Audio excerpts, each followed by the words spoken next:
Dari kecil, kita kan selalu dibilangin kalau lapar harus cepet-cepet makan. Katanya melewatkan sarapan itu nggak baik, perut kosong itu bahaya. Jadinya begitu perut mulai keroncongan, rasanya tuh kayak alarm darurat yang harus langsung dimatiin. Tapi gimana kalau ternyata semua itu keliru? Coba deh, kita berhenti sejenak dan tanya ke diri sendiri. Apa benar rasa lapar itu musuh yang harus kita perangi? Atau jangan-jangan selama ini kita yang salah paham? Nah, dalam beberapa menit ke depan kita akan bongkar satu rahasia yang bisa mengubah total cara pandang Anda soal lapar selamanya. Oke, kita mulai dari akarnya dulu ya. Kenapa sih kita bisa panik banget begitu perut mulai bunyi kerucuk-kerucuk? Apa karena kita cengeng? Bukan, sama sekali bukan. Rasa takut ini ternyata bukan kelemahan. Ini tuh naluri biologis purba yang udah nempel di otak kita dari ribuan tahun yang lalu.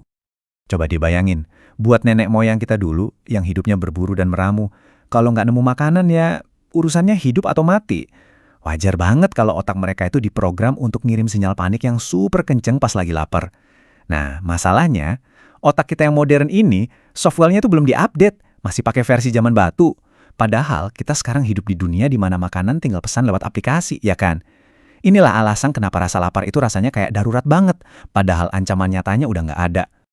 Jadi, sementara otak kita panik gara-gara software jadul tadi, apa sih yang sebenarnya terjadi di dalam tubuh kita? Nah, ini bagian yang paling keren. Ternyata, tubuh kita itu bukannya dalam bahaya. Justru sebaliknya, dia lagi memulai sebuah proses yang luar biasa bermanfaat. Betul sekali, rasa lapar itu sebenarnya cuma sebuah sinyal.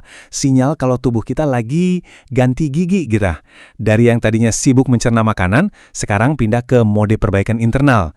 Jadi ini bukan alarm kerusakan loh ya, ini justru bel tanda waktu servis tubuh dimulai. Terus siapa nih yang jadi mandor di mode perbaikan ini? Kenalan yuk sama pahlawan super di tubuh kita, hormon pertumbuhan. Eits, jangan salah sangka dulu. Dengar namanya pertumbuhan, mungkin kita mikir ini cuma buat anak-anak aja, ya kan? Nah, justru buat kita yang dewasa, peran hormon ini, wah penting banget. Ya, namanya hormon pertumbuhan atau growth hormone. Buat kita yang udah dewasa, tugasnya bukan bikin kita tambah tinggi lagi, tapi untuk perbaikan sel, pembakaran lemak, dan penguatan tubuh. Nah, karena kemampuannya yang keren banget ini buat memudahkan tubuh dari dalam, makanya dia dapat julukan kehormatan hormon peremajaan. Terus apa aja sih kerjaannya hormon ini? Bayangin aja dia itu kayak tim renovasi super canggih di dalam tubuh. Dia benerin sel-sel yang udah tua, terus bikin yang baru, tumpukan lemak di perut, dibakar sama dia buat jadi energi. Otot dan tulang juga dikuatin. Bahkan nih, kulit dan rambut kita bisa kelihatan lebih awet muda. Dan yang paling penting, semua keajaiban ini baru aktif justru pas kita lagi lapar. Oke, sekarang kita udah paham kenapanya. Pertanyaan berikutnya, yang paling penting, gimana caranya? Gimana cara kita berteman sama rasa lapar ini? Tenang, ada beberapa langkah praktis yang bisa langsung kita coba.